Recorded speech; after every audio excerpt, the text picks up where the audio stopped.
శుక్లాంబరధరం విష్ణుం శశివర్ణం చతుర్భుజం ప్రసన్నవదనం ధ్యాయేత్ సర్వవిఘ్నోపశాంతయేత్ అగజానన పద్మార్కం గజాననమహర్నిశమనేకదంతం భక్తానాం ఏకదంతముపాస్మహే. వ్యాసాయ విష్ణురూపాయ వ్యాసరూపాయ విష్ణవే నమో వై బ్రహ్మనిదయే వాసిష్ఠాయ నమో నమః. గురుర్బ్రహ్మా గురుర్విష్ణు గురుర్దేవో మహేశ్వరః గురుర్సాక్షాత్ పరం బ్రహ్మ తస్మై శ్రీగురవే నమః. ఈ ప్రేరణకు కారణమైనటువంటి గురుదేవులు బ్రహ్మశ్రీ చాగంటి కోటేశ్వరరావు గారి పాదపద్మాలకు సమక్తిపూర్వకంగా నమస్కరిస్తున్నాను.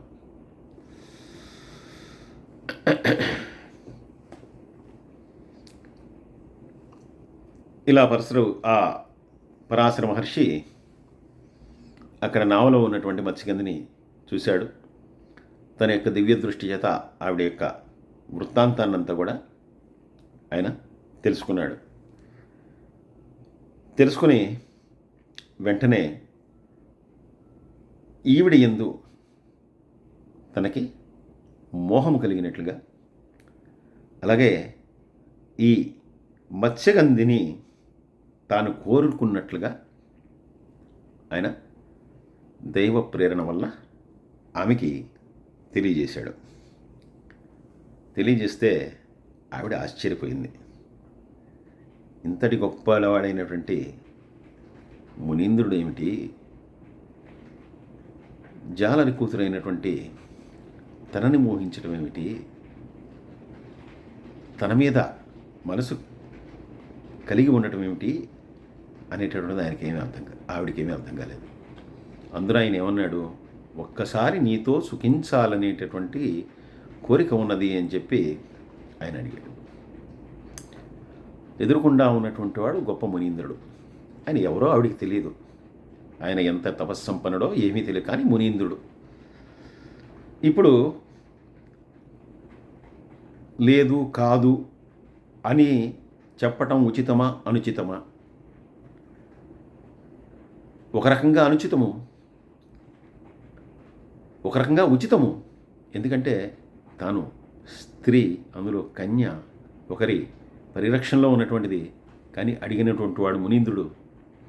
ఇప్పుడు వద్దంటే కనుక ఏమి శాపం ఇస్తాడో అని ఈవిడ ఏదో రకంగా వద్దు అని చెప్పినట్లు ఉండకుండా తప్పించుకోవడానికి చేసినటువంటి ప్రయత్నంలో వెంటనే ఆవిడ ఏమందంటే, మీరు మోహించింది నా సౌందర్యాన్ని చూసి కదా, ఎంతో అద్భుతమైనటువంటి సౌందర్యాన్ని కలిగి ఉన్నాను అని చెప్పి మీరు మీ మాటల్లో చెప్పారు.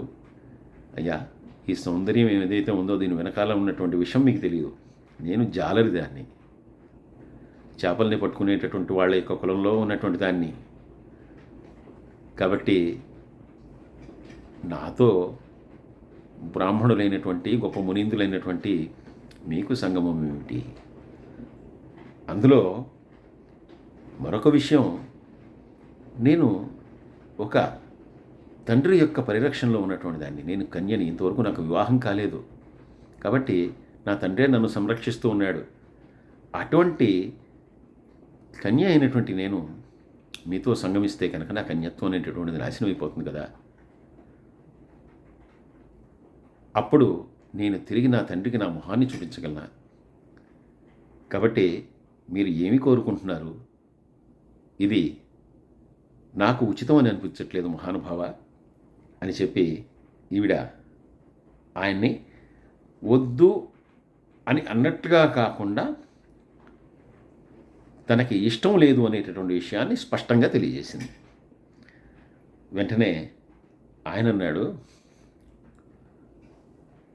కన్యాత్వం చెడిపోతే నువ్వు మళ్ళీ నీ తండ్రికి ముఖాన్ని ఎలా చూపించాలి అని చెప్పి నువ్వు బాధపడుతున్నావు. అందువల్ల నీ కన్యాత్వము నాతో సంగమించటం వలన ఏ రకంగానూ చెడిపోదు. అందువల్ల నీ కన్యాత్వాన్ని గురించి నువ్వు భయపడద్దు. ఇంకా 2, నువ్వు ఆ జాలరి వంశంలో జన్మించాను, దాశరాజు యొక్క కుమార్తె అని చెప్పి అనుకుంటున్నావు. అయితే నువ్వు ఆయన కుమార్తెవి కాదు. నువ్వు వసురాజు అనేటటువంటి ఒక రాజర్షి యొక్క వీర్యము వలన జన్మించినటువంటి దానివి. కాబట్టి నువ్వేదో చేపలు పట్టేవాడి యొక్క కుమార్తెని అని చెప్పి కూడా నువ్వు అనుకోవటానికి వీల్లేదు. కాబట్టి నువ్వు చెప్పినటువంటి 2 కారణాలు ఏవైతే ఉన్నాయో దానికి సమాధానం ఇది. అందువల్ల నువ్వు నిరభ్యంతరంగా నీ కన్యాత్వానికి ఇబ్బంది ఉండదు కాబట్టి, నువ్వు ఏదో తక్కువ కులం దానివి అని చెప్పి అనుకుంటున్నావు కాబట్టి అది కూడా కాదు కాబట్టి, నువ్వు దాని గురించి ఏ రకమైనటువంటి మనసులో ఎటువంటి ఆలోచన పెట్టుకోకు అని పరాశర మహర్షి చెప్పాడు. అప్పుడు మళ్ళీ అందివిడ, ఏమో నేను ఆ వసురాజు గారి యొక్క కుమార్తెను అయితే అయ్యి ఉండొచ్చు, మీరు గొప్ప మునిందులు, మీరు ఏదైనా తెలుసుకోగలరు కాబట్టి మీరు చెప్పారు. అయితే నా వలన ఒక ఇబ్బంది ఉంది. నా శరీరం నుంచి ఎప్పుడూ కూడా నిరంతరము కూడా చేపల యొక్క కంపు వస్తూ ఉంటుంది. అందుకే నా పేరు మత్స్యగంధి. అందువల్ల అటువంటి నన్ను మునీశ్వరులైనటువంటి మీరు ఎప్పుడూ కూడా గొప్ప తపస్సు చేత తపోబలాన్ని పొందినటువంటి వీరు అటువంటి వాసనని మీరు భరించగలరా? అటువంటి నన్న మీరు కోరుకుంటున్నారు. కాబట్టి నేను సరైనటువంటి దాన్ని కాదు అని చెప్పి మరోసారి తప్పించుకోవడానికి ప్రయత్నం చేసింది. ఆయన వెంటనే అన్నాడు, ఇప్పుడు నీ యొక్క ఇబ్బంది నీ శరీరం నుండి ఆ రకమైనటువంటి వాసన రావటమే కదా. అందువల్ల నేను ఒక గొప్ప అనుగ్రహాన్ని ఇస్తున్నాను. ఇక్కడ నుంచి నీ శరీరం నుంచి 1 యోజనము దూరం, అంటే సుమారు 8 మైళ్ళ దూరము అద్భుతమైనటువంటి సుగంధ పరిమళాలు వెదజల్లుతాయి. ఇప్పటిదాకా నీ పేరు మత్స్యగంధి, ఇప్పటి నుంచి యోజనగంధి. కాబట్టి నువ్వు ఇక యోజనగంధిగా మారిపోతావు. కాబట్టి నీ శరీరం నుంచి ఇప్పటిదాకా వచ్చేటటువంటి దుర్వాసన ఏదైతే ఉందో అదంతగా పోయి సువాసనాభరితంగా నీ శరీరం అనేటటువంటిది ఇక్కడి నుంచి వాసనలు వెదజల్లుతుంది. అది నా యొక్క వరము అని చెప్పి ఈయన వెంటనే అటువంటి వరాన్ని కూడా అనుగ్రహించాడు. ఇప్పుడు ఏదైతే చెప్పి తప్పించుకోవాలని చూసిందో ఇప్పుడు అది సాధ్యపడట్లేదు. దాంతో తప్పని స్థితిలో ఉన్నటువంటి వాడు గొప్ప మహర్షి కాబట్టి, గొప్ప ముని కాబట్టి ఆవిడ తప్పక ఆయన్ని ఆవలి ఒడ్డుకు తీర్చడానికి సిద్ధపడి ఆ యమునా నది యొక్క ఆవలి ఒడ్డుకి తన దగ్గర ఉన్నటువంటి నావ ద్వారా తీసుకువెళ్ళటానికి సిద్ధమై ఆయన తీసుకుని అక్కడికి తీసుకెళ్ళిన తర్వాత ఆయన అక్కడికి వెళ్ళిన తర్వాత అన్నాడు, ఈ ప్రదేశంలో మనకి ఏకాంతంగా ఉంటుంది. ఎందుకంటే ఇక్కడ ఎవరు లేరు. ఆ ఒడ్డునైతే కనుక నీ యొక్క సన్నిహితులు కానీ, నీకు తెలిసినటువంటి వాళ్ళు కానీ, నీ రాజు యొక్క పరివారం కానీ వీళ్ళెవరైనా ఉంటారు. ఇక్కడ ఎవ్వరూ లేరు కదా. మనం ఇక్కడ నేను చెప్పినటువంటి కార్యాన్ని చేద్దాం అన్నాడు. ఆవిడంది, కానీ మొత్తం కూడా ఇప్పుడు చాలా వెలుగుతో సూర్యభగవానుడు ఆకాశంలో ఉన్నాడు. కాబట్టి ఇటువంటి సమయంలో, అంటే ఇంతటి తేజస్సులో అది ఎలా సాధ్యమవుతుంది అని చెప్పి మరొకసారి తప్పించుకోవటానికి ఆవిడ ప్రయత్నం చేసింది. అయితే ఇది ఒక దైవ కార్యము కాబట్టి, జరగవలసి ఉన్నది కాబట్టి ఈయన వెంటనే తన యొక్క తపశ్శక్తితోటి ఆ సూర్యుని యొక్క తేజస్సునంతటిని కూడా ఆపేసి నల్లటి చీకటి కమ్ముకునేలాగా చేశాడు.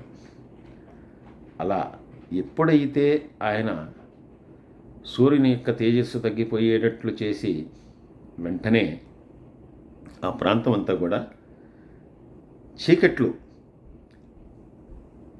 అలముకునేలాగా చేశాడో, వెంటనే సద్యోగర్భంబున నహి మద్యుతి తేజండు వేదమయుడు అఖిల మునీంద్రుడు వేదవ్యాసుండు త్యుజ్ఞానంబుతోడం నిధితుండయన్.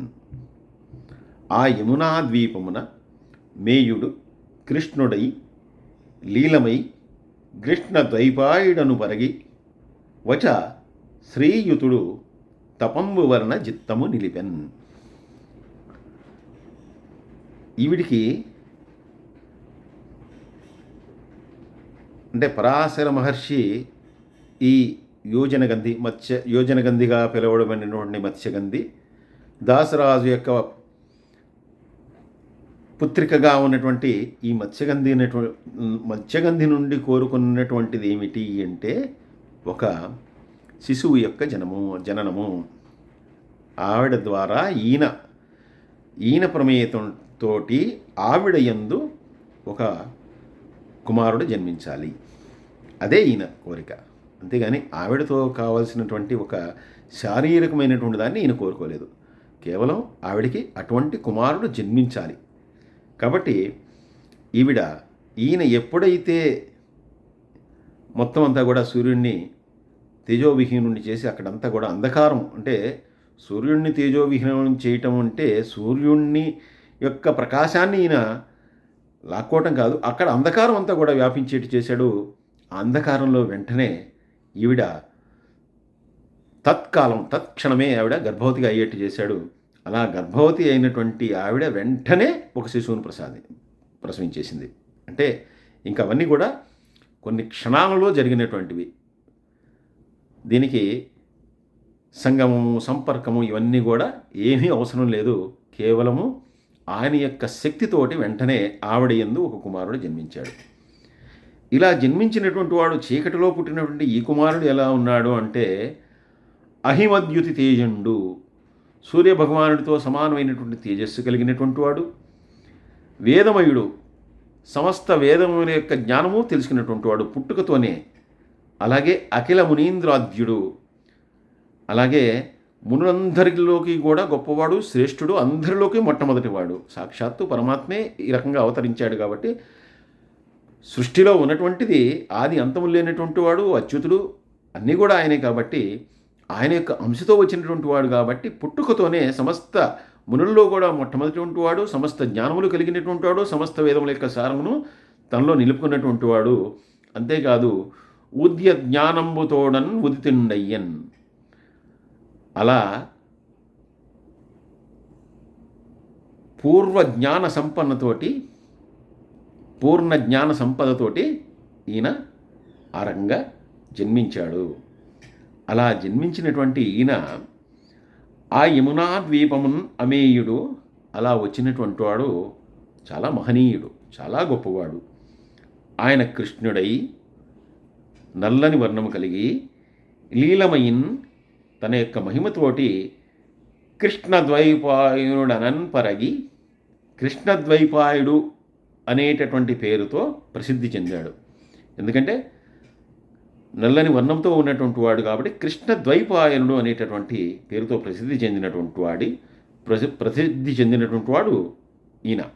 అలాగే వచన్ శ్రీయుతుడు, ఈయన తన యొక్క వాక్య సంపదతోటి వ్యాసుడు అనేటటువంటి పేరుతో ప్రసిద్ధి చెందాడు. తపంబు వలనన్ చిత్తము నిలిపెన్, పుట్టినటువంటి వాడు ఎలా పుట్టాడంటే ఒక యువకుడులాగా పుట్టేశాడు. వెంటనే ఒక శిశువుగా మళ్ళీ వృద్ధి చెందటం ఇవన్నీ ఏమీ లేవు. ఇది కారణ జన్ముడు. ఆయన భగవంతుని అంశతో వచ్చినటువంటి వాడు కాబట్టి కారణ జన్ముడు. అందులో గొప్పవాడైనటువంటి పరాశర మహర్షి, వశిష్ఠ మహర్షి అంటే సాక్షాత్తు బ్రహ్మగారి యొక్క కుమారుడు, ఆ వంశంలో జన్మించినటువంటి వాడు, ఆయనకి మనవడు. కాబట్టి ఎప్పుడైతే ఆయన సంకల్పం చేసుకున్నాడో ఈ మత్స్యగంధి ద్వారా ఒక కుమారుడు కలగాలని, వెంటనే పుట్టినటువంటి వాడు యవనవంతుడయ్యాడు, సకల జ్ఞానవంతుడయ్యాడు. అయినటువంటి వాడు వెంటనే తల్లికి నమస్కరించి వెంటనే ఆయన తపస్సు చేసుకోవడానికి సిద్ధమైపోయాడు. ఇలా తపస్సు చేసుకోవటానికి సిద్ధమైపోయినటువంటి ఈ పిల్లవాడు తన జన్మకు కారణమైనటువంటి ఆ యోజనగంధిగా పిలువబడేటటువంటి మత్స్యగంధి, ఈవిడ అసలు పేరు సత్యవతి. ఈ సత్యవతికి ఆవిడికి కొన్ని వరాల్ని ప్రసాదించాడు. ఏమని ప్రసాదించాడు? నువ్వు ఏ క్షణంలో అయితే నన్ను తలుచుకుంటావో వెంటనే నేను నీ ముందు ప్రత్యక్షం అవ్వగలను, నీ ముందు కనిపిస్తాను. నేను నీతో ఉండను, ఎందుకంటే ఉండకూడదు, ఉండలేడు. ఈవిడ యొక్క కన్యత్వము అనేటటువంటిది చెడిపోకుండా వచ్చినటువంటి వాడు ఈ పిల్లవాడు. కాబట్టి ఇప్పుడు ఈ పిల్లవాడిని తీసుకుని తను మళ్ళీ తిరిగి తండ్రి దగ్గరికి వెళ్ళలేదు. అలాగే ఇది సంపర్కము కాదు కాబట్టి ఆవిడ కన్యాత్వం అనేటటువంటిది ఏమీ కూడా ఇబ్బంది పడలేదు. అంటే ఆవిడ అంతకుముందు ఆ నది ఒడ్డు నుంచి ఈ నది ఒడ్డుకి ఎలా తీసుకొని వచ్చిందో మళ్ళీ అలాగే తిరిగి వెళ్ళిపోతుంది. ఆవిడలో ఎటువంటి మార్పు ఉండదు. కాబట్టి నేను తపోభూమికి వెళ్ళిపోతున్నాను. అయితే నాకు జన్మనిచ్చినటువంటి దానివి కాబట్టి నువ్వు నువ్వు ఎప్పుడు కోరుకుంటే అప్పుడు తక్షణమే నీ ముందు ఉంటాను అని చెప్పి ఆయన వెంటనే అక్కడి నుంచి తపోవనానికి వెళ్ళిపోయాడు. ఇలా వెళ్ళిపోయినటువంటి కృష్ణద్వైపాయనుడు చేసినటువంటి పని ఏమిటి అంటే, మొట్టమొదట వేదములన్నీ కూడా ఒక సారముగా ఉన్నటువంటి వేదాల్ని వాటిని విభాగము చేశాడు. అంటే వాటన్నిటిని కూడా 4 భాగాలు చేశాడు. ఋగ్వేదము, యజుర్వేదము, సామవేదము, అథర్వణ వేదము అని చెప్పి 4 భాగాలు చేశాడు. ఎందుకంటే వేదములన్నీ ఒకటిగా ఉంటే అవి క్లిష్టంగా ఉన్నాయని చెప్పి వాటిని మన సౌలభ్యం కోసం 4గా విభజించాడు. అలాగే ఈ ప్రపంచం అంతా కూడా తెలుసుకోవాలనేటటువంటి ఉద్దేశంతో పంచమ వేదము అనేటటువంటి ప్రసిద్ధి చెందినటువంటి ఈ భారతం అనేటటువంటి మహాగ్రంథాన్ని ఆయన రచించాడు. ఇంతేనా, అష్టాదశ పురాణాలన్నీ కూడా ఆయనే రచించాడు. 18 పురాణాలని ఆయన రచించాడు. ఇలా వ్యాస భగవానుడు ఈ కారణం చేత పరాశర మహర్షికి సత్యవతి అనేటటువంటి యోజనగంధిగా పిలువబడేటటువంటి మత్స్యగంధి అనేటువంటి పిలువబడినటువంటి ఆమెకి పరాశర మహర్షి యందు ఇలా జన్మించాడు అని వ్యాస మహర్షి యొక్క జన్మం గురించి చెప్పిన తర్వాత ఈ వైశంపాయనుడితోటి మళ్ళీ జనమేజయుడు ఆ వైశంపాయనుడితో మళ్ళీ ఆయన అడుగుతున్నాడు, ఇప్పుడు వ్యాసుడు ఒక్కడే వచ్చాడా అంటే, భారత కురుక్షేత్ర యుద్ధానికి ముందు ఈ పాండవులు కౌరవులు జన్మించడానికి ముందు కేవలం ఈ వేదవ్యాసుడే ఈ భూమి మీద జన్మించాడా అంటే కాదు, అనేక మంది భూమి మీద జన్మించారు.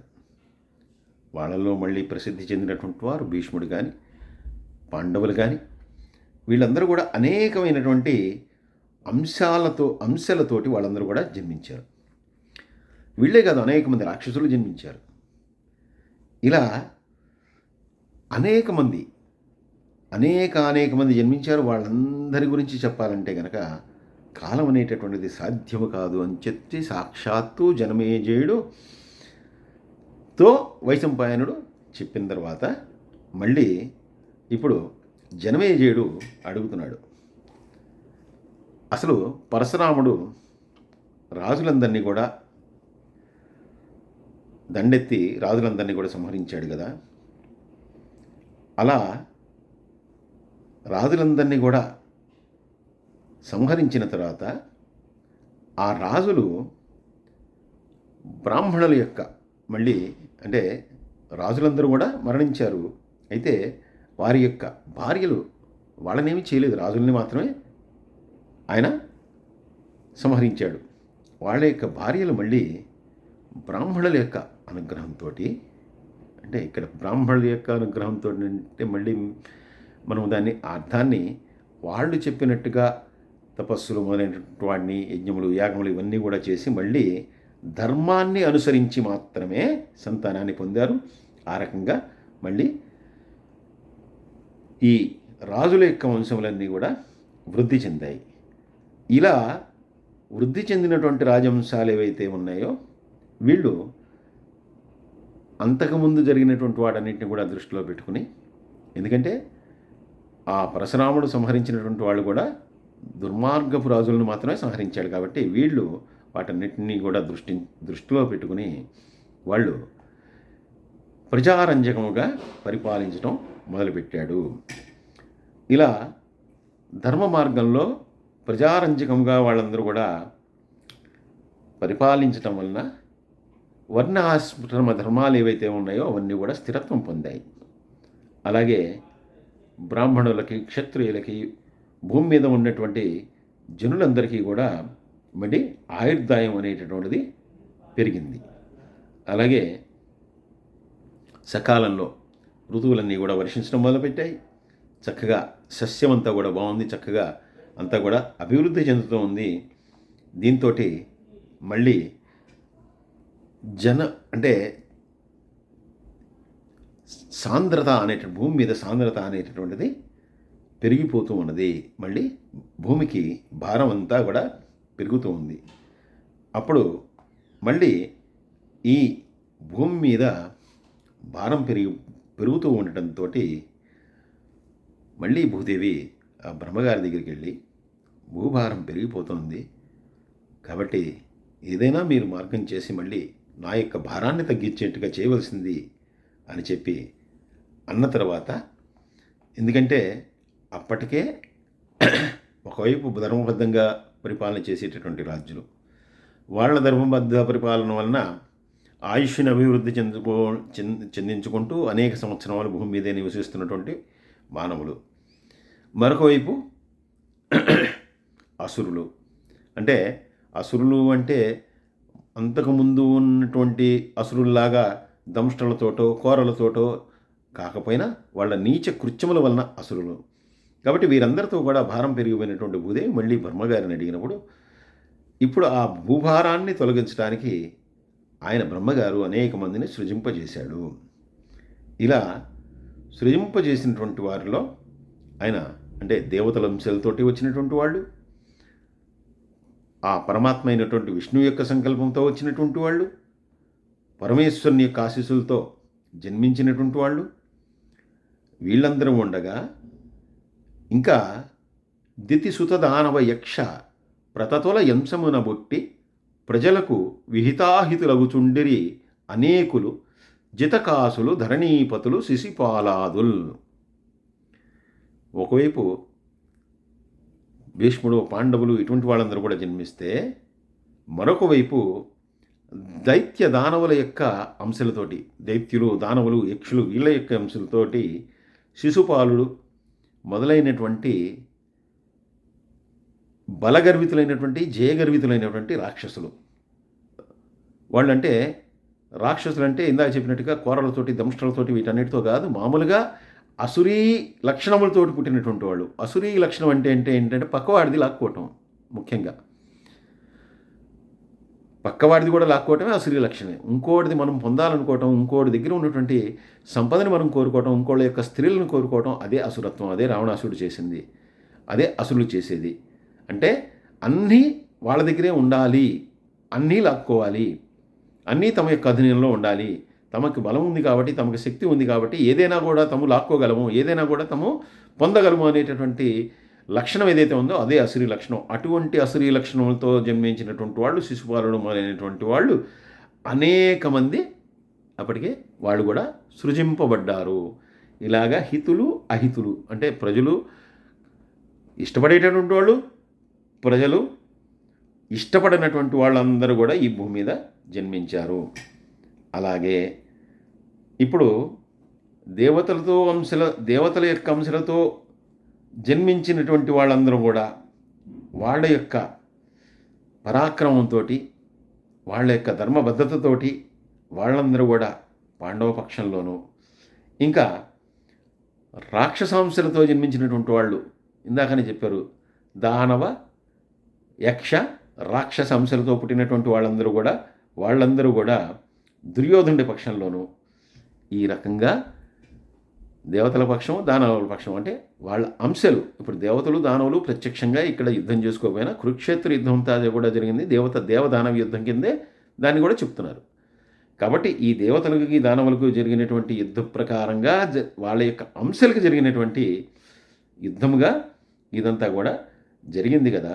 ఇటువంటి దేవదానవ యుద్ధమైనటువంటి కురుక్షేత్ర యుద్ధం ఏదైతే ఉందో దాన్ని అసలు ఆ అంశాలు అంటే ఏ అంశాలతోటి ఎవరు పుట్టారు, ఏ అంశాలతోటి ఎవరు మానవులుగా వచ్చారు, అదంతా కూడా నాకు వివరించి చెప్పండి అని చెప్పి మళ్ళీ జనమేజయుడు తనకి ఈ భారతాన్నంతా కూడా చెప్పడానికి సిద్ధపడినటువంటి ఆ వైశంపాయన మహర్షిని అడుగుతూ ఉన్నాడు.